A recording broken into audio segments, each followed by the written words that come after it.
Today we're reading from Habakkuk 1:12 through 2:1. Lord, are you not from everlasting? My God, my Holy One, you will never die. You, Lord, have appointed them to execute judgment. You, my rock, have ordained them to punish. Your eyes are too pure to look on evil. You cannot tolerate wrongdoing. Why then do you tolerate the treacherous? Why are you silent while the wicked swallow up those more righteous than themselves? If you have made people like the fish in the sea, like the sea creatures that have no ruler. The wicked foe pulls all them up with hooks. He catches them in his net. He gathers them up in his dragnet, and so he rejoices and is glad. Therefore he sacrifices to his net and burns incense to his dragnet. For by his net he lives in luxury and enjoys the choicest food. Is he to keep on emptying his net, destroying nations without mercy? I will stand at my watch and station myself on the ramparts. I will look to see what he will say to me and what answer I am to give to this complaint.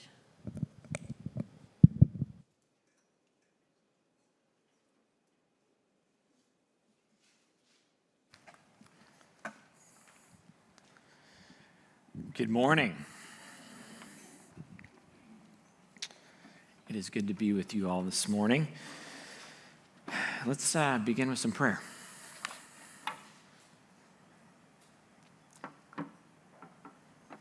God, we still our hearts.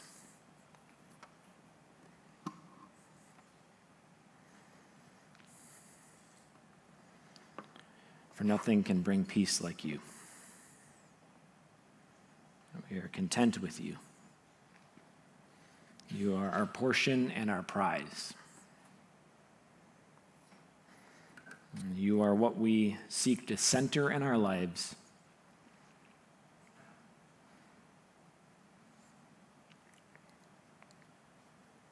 Thank you that you're out ahead of us in this new week and that you're behind us, supporting us, guiding us, directing us. We pray that we'd have ears to hear now and eyes to see you. Amen. Glad you're with us here in person and online. We are continuing this series on Habakkuk or Habakkuk, either way you pronounce it. I won't be offended, just to let you know. And this is a prophetic book in the Old Testament. And this is our third week in this series, and he brings God a real challenge in this book. It's a very short book. It's called a minor prophet, not because they're insignificant, but these are shorter books compared to some of the other prophetic books in the Old Testament. And the challenge Habakkuk is facing is injustice is rampant. Spiritual decline is the reality. And people around him are worshiping even other idols. And it's this slow motion decline of Israel across centuries and kings. And we're getting close to the lowest point. Israel has already had a civil war. There's been kind of two groups that have broken out, a northern and a southern kingdom.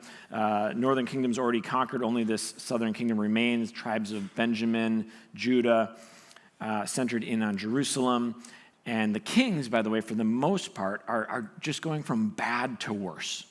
There's a couple good ones in there, here and there, but the trajectory is not looking good. And then increasingly, there are rising superpowers in their midst that are threatening, looking to conquer, looking to take advantage. And Habakkuk begins with a lament at the spiritual and ethical decline of his own people. This is just as a review in case you weren't here. We looked at this 3 weeks ago. Here's verse 3 of chapter 1. Why do you make me look at injustice? Why do you tolerate wrongdoing? Destruction and violence are before me. There is strife and conflict abounds. So then, 2 weeks ago, we saw God answer. in chapter 1, verses 5 through 11. And God says, I hear you. I have a plan. It's not what Habakkuk wants to hear. God says, like Babylon, this cruel rising superpower, they're going to come and conquer you all. And it's true that, by the way, this conquest and eventual forced deportation, there's actually several deportations, eventually will lead to spiritual renewal years and years later. But it seems like a harsh way to answer this lament about injustice. And so today we hear Habakkuk, he pushes back. Why use Babylon, an evil superpower that doesn't even know you, to deliver us from spiritual death? Right, here's the text. Your eyes are too pure to look on evil. You can't tolerate wrongdoing. Why then do you tolerate the treacherous? Why are you silent while the wicked swallow up those more righteous than themselves? Now, most of us are not going to find ourselves in this exact situation. First of all, you need a time machine. None of us own DeLoreans that I'm aware of. If you do, I'd like a ride. But secondly, this is unique, right? An invading army on the horizon. And so often we'll tend to kind of take these stories and distance ourselves so far. But actually, I want to say, you might not experience the exact situation, but you will experience the exact same feeling. Doubt, question, uncertainty. God, why? How long? How come? If you haven't experienced those, you will.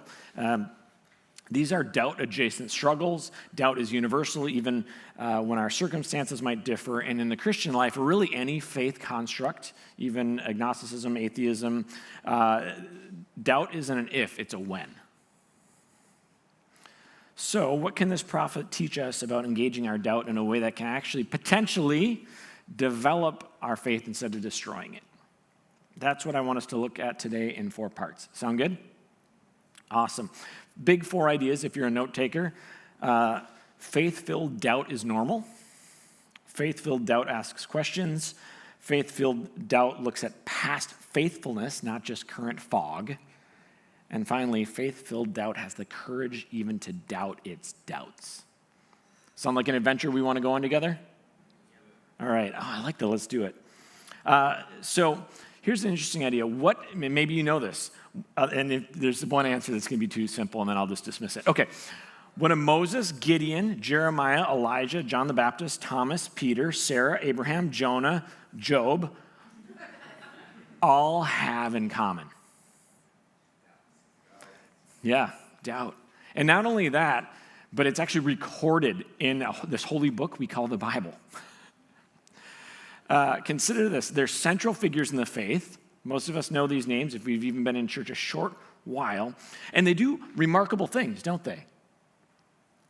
But we have written accounts of each one doubting God in various ways or capacities or in circumstances. And so Habakkuk's doubts aren't just abnormal in our text. He's in good company. And I want to say this, so are you. And maybe this is the big idea that you might need to hear today. You're not a bad Christian when you doubt. You're a Christian living in a fallen world, often in enemy territory, with an enemy doing everything possible to keep you from hearing, seeing, or experiencing the goodness of God. That's just the reality of this moment. And so the prophets, of which Habakkuk is one, they're like the emo bands of the Bible. They're pretty, like one of them, Ezekiel does this performance art piece where he lays on his side for like a couple hundred days.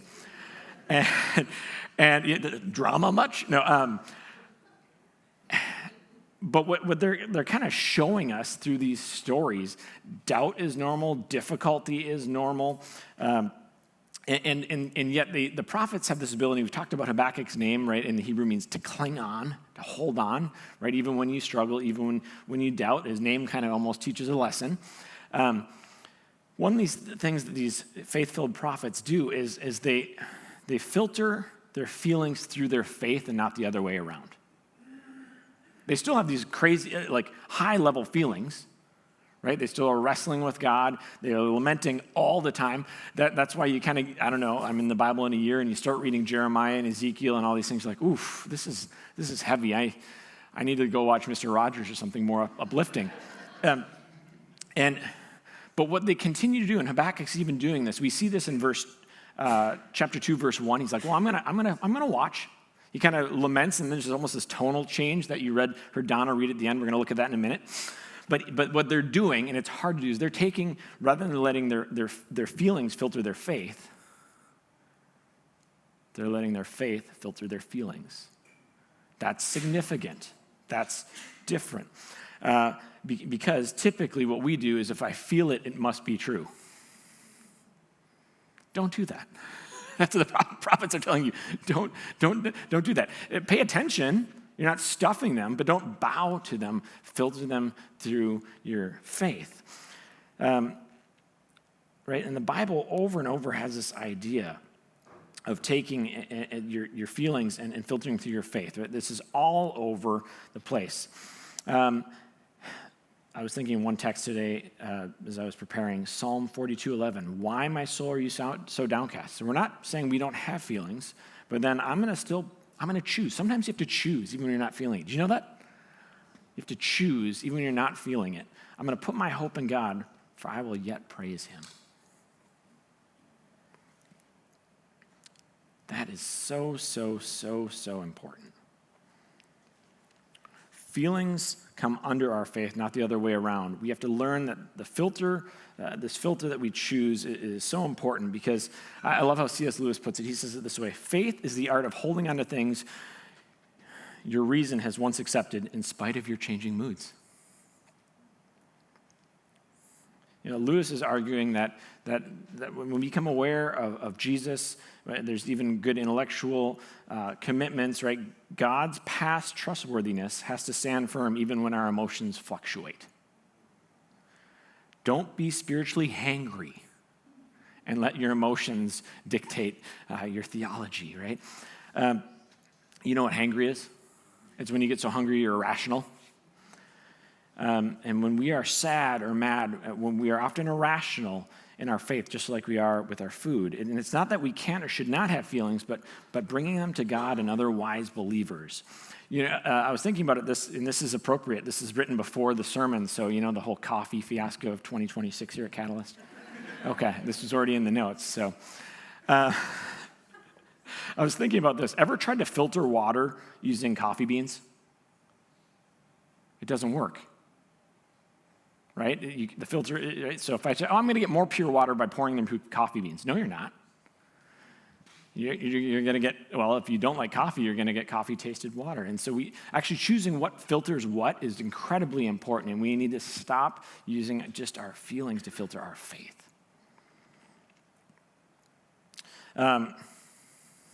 Okay. Here's a thought I want to sit with. There's actually, with these feelings, however, like doubt, like anxiety, there's incredible value to these feelings too. And so we're not stuffing them, pretending they don't exist. We see this in Habakkuk. We just saw it in the Psalm. But actually, doubt has this value that sometimes we're not aware of. Sometimes we fear it. I think it's going to happen. And so I like how Tim Keller's explained how doubt actually can be a value. He put it this way: faith with some doubt is like a human body without antibodies. Now, I'm not a doctor. Several of you are nurses. But what does an antibody do? Okay, don't science people pause, okay? This is I didn't even Wikipedia this. Okay. When we get the flu once, what does our body do? Well, after we get it, we kind of study that virus or whatnot, and we have a little bit better data, so the next time we hit it, it doesn't hit us as hard, or maybe at all. Your body gets a little stronger, it learns something, and we actually have a better ability to repel that to a greater degree. And so I think believers should acknowledge and wrestle with these doubt and these feelings rather than try to push them or ignore them. And that's what Keller connects this idea. There's a great text in the Gospels, Matthew 9:24, where this father in this story, there's a healing story, I don't want to go into it, but he cries out, "I believe, help my unbelief." Well, which one is it? Yes! He's filtering. I believe, help my unbelief. I'm going to believe, and even though this is difficult, help me. I think this is an example of a saving faith and filtering our faith. Not perfect certainty, but this repentant helplessness relying on Jesus instead of our own ability to muster perfect belief and just be real with that. So, faith-filled doubt is normal. Faith-filled doubt asks questions is the next big idea. They don't hide their questions away. I did something. Do you know there's somewhere between 3,000 and 3,326 questions in the Bible? Depending on translations, right, there's not necessarily the same punctuation in Greek and Hebrew like there is English. Sometimes we're not quite sure is this a statement or a question. That's why the variation. That's a lot of questions. Now I didn't have a time to go look up all these actually. My week wasn't that long. But some, because I just know this, because I like the Bible, it's a good thing, I think, for my job. Some are Jesus to people. Some are people to God or to Jesus. Some are questions between people and people. But it's actually a book that isn't afraid of questions. We have a faith that isn't afraid of questions. In our text, we actually saw in just a short, we didn't have just had a few verses, there's actually 4 questions that the prophet asks of God. I don't know if you remember them there. Lord, are you not from everlasting? Why then do you tolerate the treacherous? Why are you silent when the wicked swallow up those more righteous than themselves? Is he to keep on emptying his net, destroying nations without mercy? It's 4, just boom, boom, boom, boom. I think here's what we can learn from these questions. Christianity is a religion that loves questions. It doesn't ask us to turn our minds off at all. Secondly, God is not offended by them either. So someone who's related to me took up fishing, like the bug bit them, the fishing bug. Some of you know this bug, like 6 hours out there. I can never do that. Casting, right? And I was thinking about fishing as I was preparing this week. I was thinking about it this way. When someone is a fisherman or woman, fisherperson I'm going to go with, if that person doubts or questions their fishing skills, it actually makes them a better fishing person. I'm not sure this is the right lure. I'm not sure this is a good spot. And then they often will go and find someone who's more experienced to help them with wisdom. And I think this is an interesting idea because we think often, right, doubts and faith will lead us away from, but actually in fishing it leads you deeper in and you get more experience and more knowledge when you begin to wrestle with those questions and doubts. And I'm not drawing a perfect line between fishing and following Jesus, but he was a fisher of men. Thanks for that. And so the worst thing you could do if you didn't want to grow then would be just to keep your questions about lures and rods and locations to yourself. And I think this is true of our faith too. So when doubts come, we don't hide them, we bring them to God and to other believers. You're not alone, and there are some genuinely good answers out there. Not perfect ones, it's still faith to what you're wrestling with. And it's easier to hold on to faith, like Habakkuk did, when there's other hands helping you hold on when maybe your grip's getting a little weak. It was interesting, we get together. Welcome. And we do this often. And there's a lot of reasons we do this. We don't have time to get into all of them, but I came across an interesting study, Lifeway. Lifeway is like a think tank that does a lot of research and studies for particularly faith-based organizations and churches. And in January 2026, this is pretty recent, they found that 44% of current Christians polled indicated a huge part of why they stayed over the past 10 years in church. Think about all the drama in the last 10 years, by the way. Mercy, it's been miserable up here. No, I'm kidding. It's been hard. Is because they were in a community of faith. The reason they kept faith is they're in a community of faith. If you try to Lone Ranger this thing, it won't work. Over time, I'll take those odds and I don't even bet, I'll take those odds every time. You will not be following Jesus. The odds are if you're not in community. When you hit those doubts, you don't have that wiser fisherman or woman to ask questions to. So faith-filled doubt asks questions. They don't hide them. And then faith-filled doubt, next big idea, looks at past faithfulness, not just the current fog. So I have some sobering news. Sometimes, given our circumstances, or simply because our minds are smaller than God's. Did you know that? Not every question we have is going to get answered. I wish that wasn't true, but it is. I still think there's some really good reasoning behind that, thoughts behind that. We can talk about that. Not every question gets answered how we want, when we want, or the way we want. That's hard but true. We've talked about that before. We can talk about that again. But I was, again, back to fishing. So people, what strikes me is there's an incredible amount of faith involved in fishing. It's just like disappointment for 4 hours and then 2 minutes of joy when you catch a fish. It's kind of what it feels like for me. On a good day, I think, you can check me if I'm wrong, on a good day of fishing, you will have a fish on the line less than 1% of the time.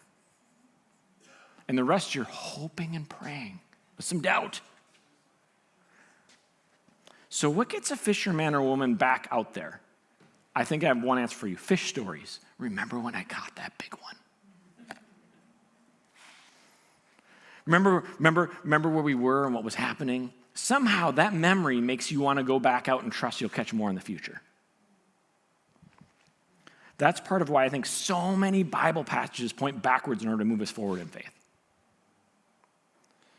Especially when we're in doubt or anxiety or fears. You know, another book, again, that's full of questions and wrestling, it's part prayer journal, it's part songs, it's part lament, is the book of Psalms. And Psalm 77, it helps us look back to look forward. This is verses 11 through 12. I remember the deeds of the Lord. Yes, remember, looking back. And I will remember your miracles of long ago.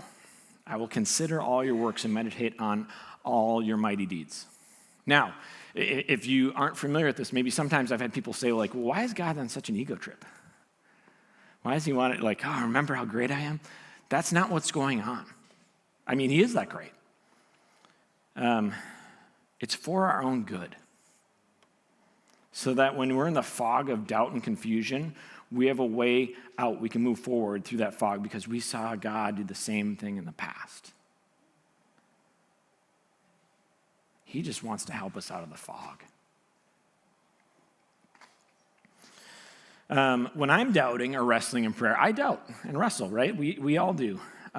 Here's what I do, and I do this with my kids. I lay next to them at night. I do this. We start every prayer every night with, "What are you thankful for?" Thankful has already happened. It's looking back. And often that list will go on for a while. Sometimes it'll be really mundane stuff too.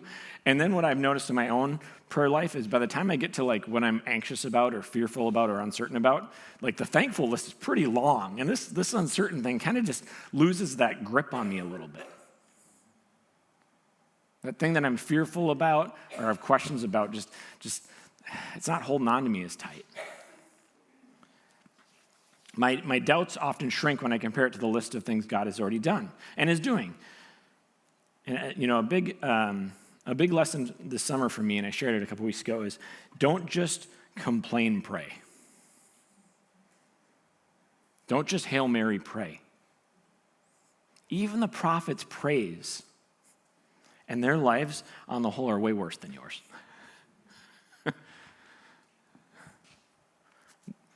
I mean, I don't know all of your lives, but it seems pretty rough here in Habakkuk.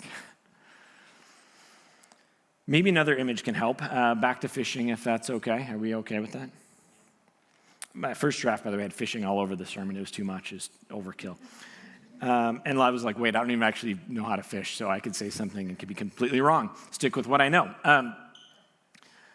Have you ever in the middle of a fishing trip been asked, so, has it been a good day? You can't really answer that yet. You're in the middle of it. It only takes one big catch 10 minutes before dark to turn a miserable day into a great one. Or have you ever tried to explain a good suspense movie when it's not finished at the 1 hour mark?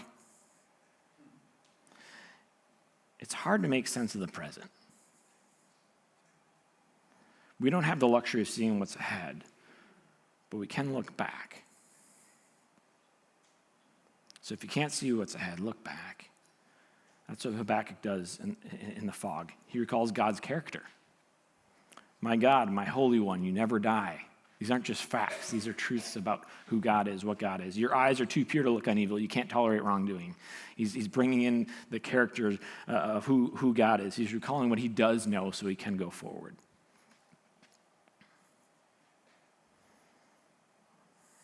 It's huge. I think the big idea is when you have doubts and fears, go back to what you've seen and know about God and trust him until the fog clears and the frustration lifts. Easy to put on a slide, hard to live, but still true. We're rounding the bend here. Next big final idea is faith-filled doubt has the courage to doubt its doubts. I like this one. Faithful doubt, I think, is different from unbelief. I think doubt is an honest cry to God in the midst of confusion. And by the way, God isn't asking for our perfection or a life free of confusion. He's asking us to draw near and trust him. This summer, thanks, by the way, for this. I had a huge chance just to read and be still, part of my sabbatical. And in that space, I got to read a lot of good work, ton of time with Jesus. Dallas Willard, he's one of those voices I return to over and over. And here's what I think I want you to hear. It's okay to trust God when you doubt. That's the new punk rock. Does that make sense? Like you're actually, the natural progression actually to be a lemming is just to when I doubt, I'm going to deconstruct. That's actually like snap bracelets and Zuba popular. You can be punk rock. You can be kind of non-mainstream. You can actually, when you doubt, still trust. It doesn't have to lead to this cataclysmic cliff of your faith. Not every doubt needs to lead to deconstruction. Instead, be original and don't follow the crowd and trust anyway. Dallas Willard puts it this way, and I think this is so good. We live in a culture that has, for centuries now, cultivated the idea that the skeptical person is always smarter than the one who believes. Ooh. I was a philosophy major. That was the worst. They thought they're also smart, myself included. They're like, oh, you have doubts, you must be smart. No, you have a sweater and a latte and a scarf, and you just read Sartre and think you're smart, right? Right? We live in a culture that's for centuries now cultivated the idea that the skeptical person is always smarter than the one who believes. This is strong here, right? You can almost be as stupid as a cabbage as long as you doubt. It's okay to have faith and believe in God even when you have to wrestle in doubt. It doesn't have to lead to deconstruction of your faith. That's actually that's too in vogue. Can you be a little more obscure? Be a little emo, retro, something. Okay. What's he getting at? He's sick of the stereotype. And this is old, by the way. This is probably, I can't do math, 40 years old. It's only, I think, gotten more true. The easy way out is to critique Christianity. That's easy. Smart people are often faith-filled, even if that's not how the broader culture maybe tends to portray people of faith always.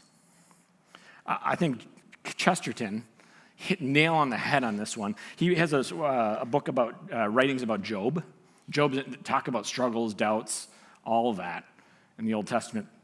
I think he's right on here because I think this next paragraph, man, I'm setting this up. This next paragraph is probably worth talking over lunch about, okay? I'm giving you lunch conversation beyond that we can't have coffee in here anymore. We're past that. That's so last week. Okay. It is not the right method to tell this person, to stop doubting, right? It's kind of stop it. No, don't do that. It's rather the right method to tell him to go on doubting, to doubt a little more, to doubt every day newer and wilder things in the universe, until at last, by some strange enlightenment, he may begin to doubt himself. Where's he going with that? What he's saying is if you really want to be honest with your doubts, you can't just stop with God are you real or God why. You have to actually go down to, why am I even praying for justice? Why do I believe in that? Well, why do I believe in fairness? Why do I believe in equality? Those are beliefs. Wait, I got to doubt those doubts too. Oh, and you have to go deeper and ask why you're even complaining. Well, why do so many people believe there is such a thing as justice? If their world was created, there's no creator, no purpose, no origin. That's as big as a belief to believe in justice as the tooth fairy. His point is if you're really truly willing to doubt, you have to go deeper and deeper and deeper and willing to, humility, doubt your doubts too. Question even your own mind. And why believe in fairness? Why believe in peace? Where do those convictions come from? Those are beliefs too. And for most of us, for many of us, those are actually ones you borrowed from Christianity if you're honest about it. Stay humble and doubt your doubts. And here's what I have often found. This is a quote attributed to Heisenberg, and it's, the first gulp from the natural sciences will turn you into an atheist, but at the bottom of the glass, God is waiting for you.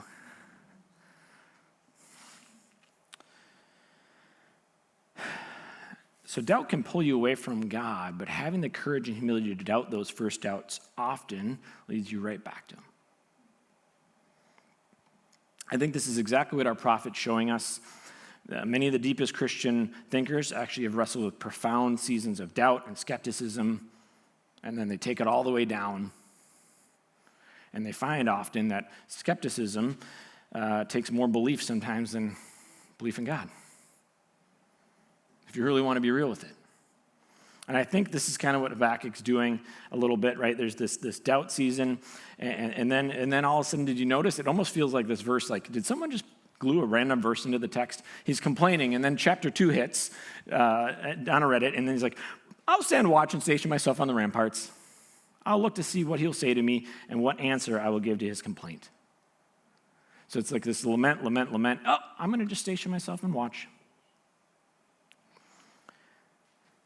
Wrestling but waiting, living out faith in the midst of doubt.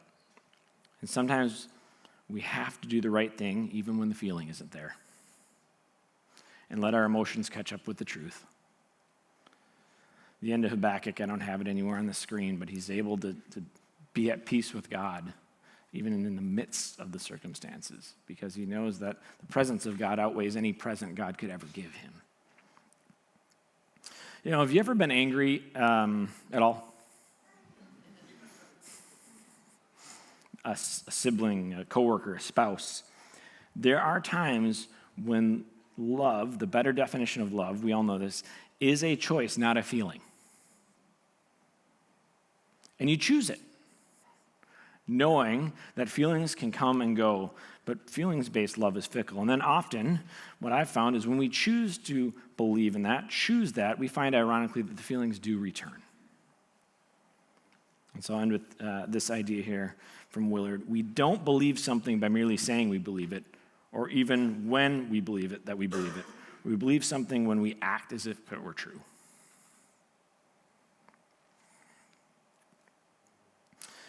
And at the end of our days, may we share the words of the prophet at the end of this story.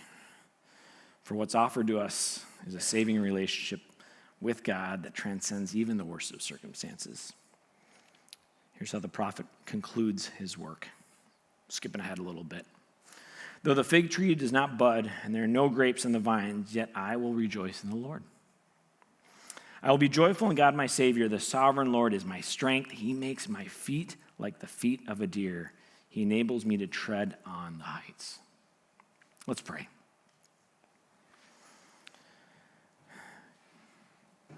God, thank you that you are with us in the midst of the struggle and doubt.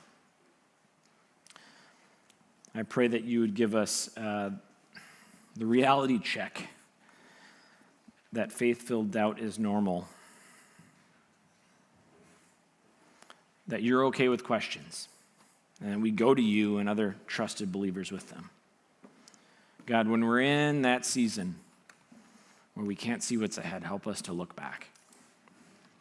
Look back at your past faithfulness, your character, so that we can move through the fog. And God, may we not just doubt, but truly have the humility and courage to even doubt those doubts. God, thank you that You're with us, and you walk with us. And may we experience this truth more and more as we walk out into our week ahead, regardless of what's ahead of us. Amen.